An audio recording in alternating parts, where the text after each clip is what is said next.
Today we're showing you a 2016 John Deere 3025E tractor. It's a four-wheel drive tractor with a John Deere D160 front end loader. Tractor was traded in locally here. The fellow simply was upgrading to a little bit larger tractor. He got a little bit more acreage and he wanted a bigger tractor, so he traded this unit back in on a larger machine. Tractor's in good shape. Has been stored inside the bulk of its life.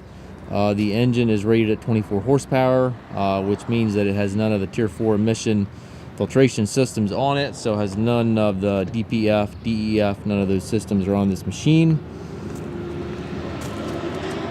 Has the John Deere style hookup for your bucket connection. Paint's in nice shape. It does have a couple lights up top there and then an LED light bar facing the back.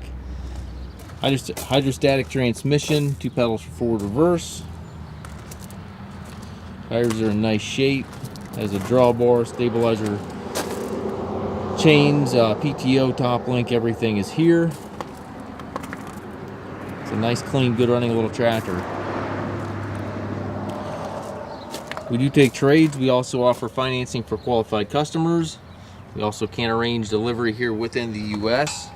If you have any questions regarding this tractor or any of our other used machines, please contact us at masttractor.com.